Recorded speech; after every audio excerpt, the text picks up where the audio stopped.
I'm pleased to introduce Jeff Smith. This morning we talked about the importance of the voices of the incarcerated to be present to help guide our work. And a voice that has helped us more recently is Jeff's voice. Jeff is now the assistant professor of politics and advocacy at the new school, Milano Graduate School of Management and Urban Policy.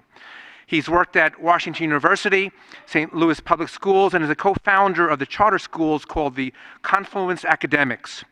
He has written several books, and the books that we've talked about today that he'll be signing in Salone 1 is Mr. Smith Goes to Prison. He currently serves on the National Advisory Board of the Prison Entrepreneurship Program and with the American Prison Data Systems. Please join me in welcoming Mr. Smith.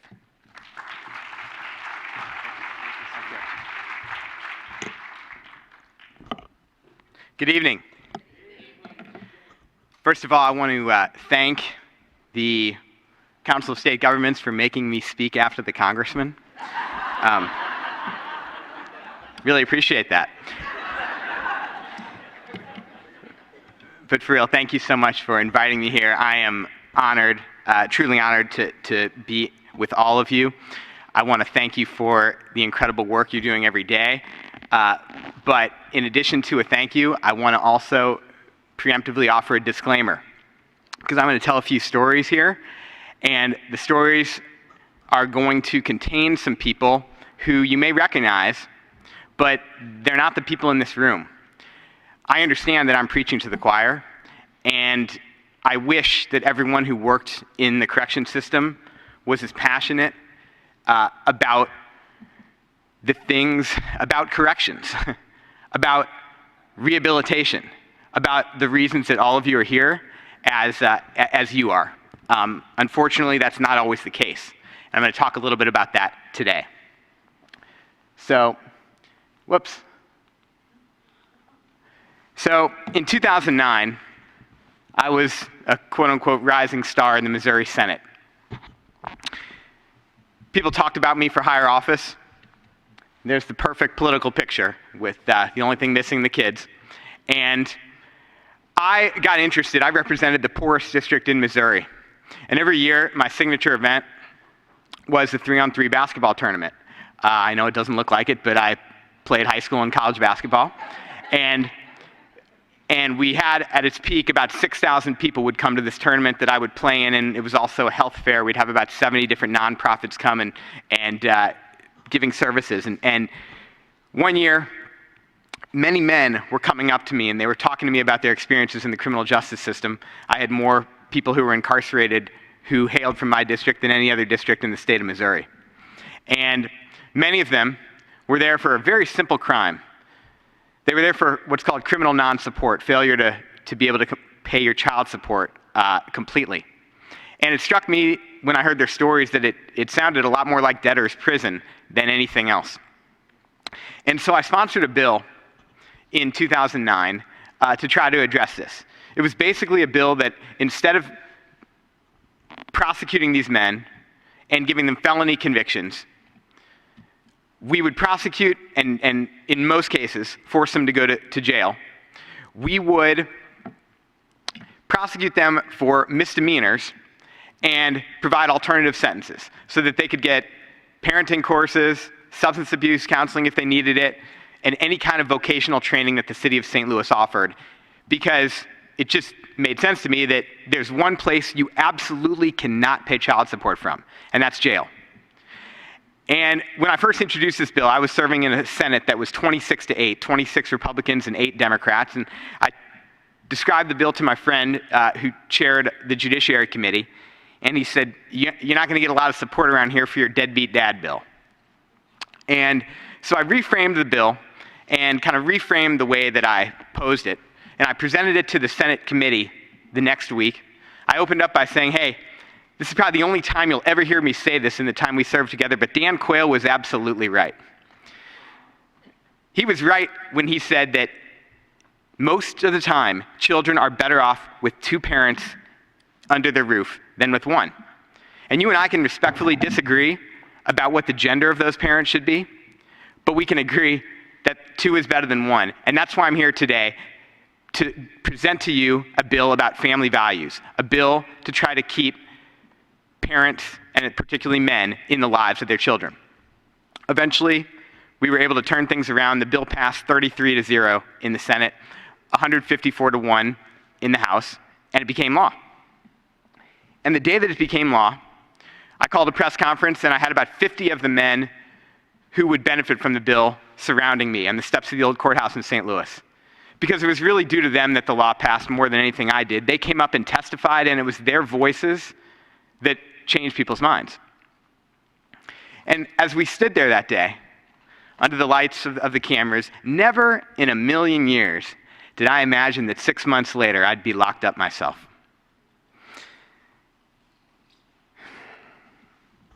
I'll never forget the moment the gates clanged shut behind me at FCI Manchester in deep southeast Kentucky. I walked in to the intake room. It was a middle-aged, heavy-set woman. We're in Appalachia, so I'm going to try to do the accent here. She said, "Height and weight?" I said, 5'6", 117. She kind of raised her eyebrow. "Education level?" "PhD." She shook her head. "Last profession?" "State senator." "All right. You want to play games? You can play games.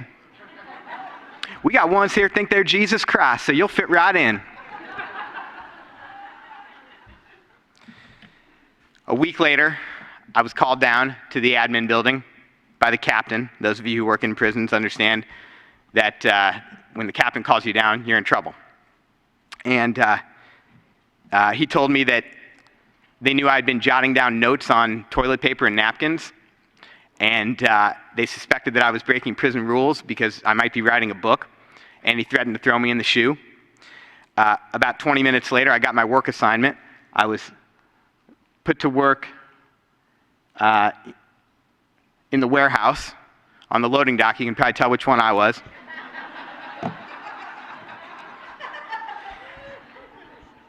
Moving about 40,000 pounds of meat every day into and out of freezers that were about the size, about a third as big as this hall. I learned a lot in that warehouse. I learned a lot in prison. One thing I learned, unfortunately, is that some prisons do more to impair successful reentry than to facilitate it. And I'm going to talk about a couple ways that that happens and why, and maybe some things we can do about it from a policy perspective to change it. Number one, prison reinforces people's tendencies to operate outside the rules and outside the regular economy. Why? Well, because as those of you in this room know, but most people in the country don't know, prisoners are mostly destitute. Most people say, "Oh, they got it made. They got 3 hots and a cot. They're fine." They don't understand that you come to prison and you're almost always broke, especially because of our asset forfeiture laws. You've been totally cleaned out. You have to pay for everything. Toothpaste, toothbrush, you got to pay for. Basic hygiene. And you got to pay at prices that are marked up oftentimes 40 to 50% from what you'd pay on the street. I remember my first day at the warehouse, my supervisor said, "Whatever you do, don't steal, and I'll take care of you." And I looked around at the end of the day, and all 6 guys that I was there with were saran wrapping pieces of chicken to their chest. I wasn't going to do that. I didn't want to break any rules. I mean, because I got on no uncertain terms from my mom that I would be disowned if I got in trouble again. But then about a week later, another prisoner told me, "Hey, they're about to rat you out. They're about to rat you out, and they're going to put raw meat in your freezer jacket." I said, "Why would they do that?" He said, "Because you're the only one not stealing. They think you're about to rat them out." I didn't want raw meat in my freezer jacket, because if you get caught with raw meat, then you get another charge, and you go into probably a maximum security, because that can kill dozens, if not more, people because of E. coli. So that day, I waited for the CO in charge to go on a smoking break, and I saran wrapped some green peppers and tomatoes to my chest. When we got back to the yard, I looked at the other guys. I said, "Hey guys, check this out." And I unsheathed my bounty for the day. I'll never forget what the guy on the right end said. He said, "Damn, the Senate would be embezzling."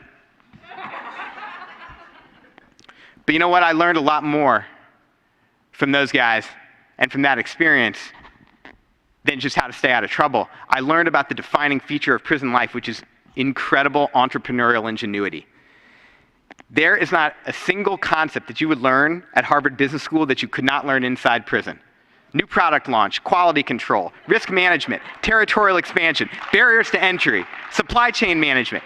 Every one of these guys spoke about those concepts in slightly different lingo than you'd learn it at Wharton, but they understood it intuitively. They all had business plans, landscaping businesses, personal fitness businesses, janitorial businesses, restaurants. And prison was teeming with guys whose business instincts would put to shame those of the CEOs who had wined and dined me 6 months earlier when I was a senator. Unfortunately, there was no preparation at all to help these guys turn these businesses, these ideas, into legitimate businesses. We know, as Terrell Blount discussed in the last section, and as Fred Patrick discussed, as everyone on that panel discussed, that the value of prison education programming is almost unsurpassed of any investment we can make in this country. Every dollar we spend, according to the Rand Corporation, which did a meta-study, that is a study of dozens of other studies, every dollar we spend on prison education programming returns more than $5 in reduced costs related to recidivism. And yet, it's one of the most difficult lifts that policymakers can make, is to ask their constituents to support funding more educational programs for prisoners when people out in society who have never been imprisoned are hurting. How do we convince them? Well, we've got, first of all, to humanize those who are incarcerated. And we've got to change some policies. First of all, what if we changed our policy upon reentry to legitimize entrepreneurship as an employment option for people who are on parole or probation? The Prison Entrepreneurship Program, a nonprofit operating in 2 Texas state prisons, they've been operating for 11 years, an 8-month-long business course certified by Baylor University that they operate inside of prisons. You know what their recidivism rate is for graduates? 6%. And several graduates have started multi-million-dollar businesses. And what if we took it a step further and helped make correctional officers mini entrepreneurs? And what I mean by that is that the incentives oftentimes now, as I learned from the CO who told almost everyone walking out the door of FCI Manchester, he said, "We'll see you in 6 months, you jackass." What if we turned the incentives on their heads, tracked everyone released from prison, and said, for every 6 months that you fly straight, we're going to give a $250 or a $500 stipend to every CO in the unit where you were last living? What if we turned it on its head and made the incentives for every correctional officer to lift up the people they were guarding? Another way that people often don't want to talk about that prisons impair successful reentry is, of course, sexual assault. We don't like to talk about it. I mean, we joke about it. We think it's funny. We watched CSI or Law and Order, and the prosecutor, the DA, says to the perp when he's found guilty, "Hey, don't drop the soap," or something else. We tolerate a rape culture inside of our prisons that is so dramatic that 300,000 people are estimated to be raped inside of our prisons every year. That's more than the number of people who are raped outside of prison in America. And regrettably, as we know, those who are assaulted inside of prison are disproportionately likely to come out of prison and attempt, tragically, to reclaim their manhood in the same way that they perceive it was stolen from them. About 2 months before I walked out of prison, I saw a new guy coming up the corridor, and there were 2 guys, Porkchop and JT, that were in bed together. And the newbie started snickering at it, and he looked for someone else to snicker with, to kind of share a moment of derision with. And another guy who'd been locked up for about 20 years looked at him and said, "That ain't none of your business, man." That moment stuck with me. Whether it was the dozen guys who came to me with business plans, Whether it was the dozens of guys who came to me asking for help tutoring on their GED, whether it was Porkchop and JT, the two guys snuggling in bed together, even in the most dehumanizing possible environment of prison, I saw humanity shining through over and over again. Over 650,000 people will come to America's doorsteps every year, back to the same communities where they failed once before, only now they've got the added stigma of a prison record.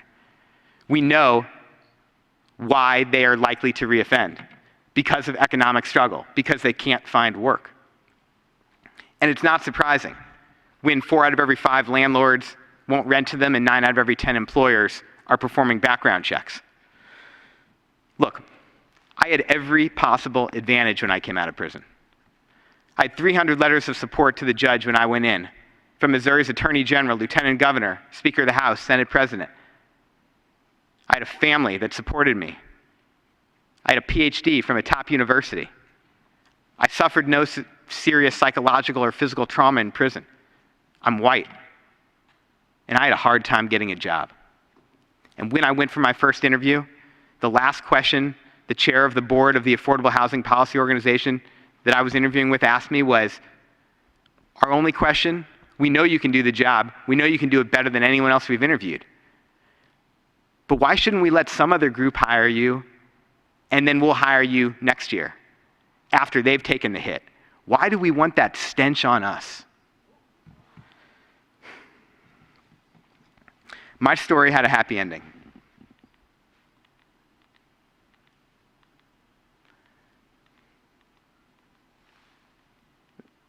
Oops.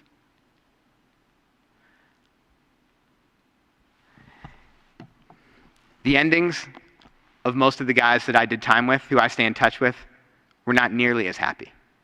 2 of them are already back. A couple others are struggling. It is only through the work of the people in this room, both the hands-on work that you do on the front lines every day and the advocacy work that you do, going to legislators, going to policymakers all over the country, and explaining at its core the humanity of people on the inside. When the president went to that prison in Oklahoma and he said, I looked at these guys and I thought, there but for the grace of God, go I. That was the most powerful statement he could make until every policymaker in the country has that feeling. That could be my brother. That could be my son, my daughter. That could be me. We won't truly progress in this area. Thank you so much.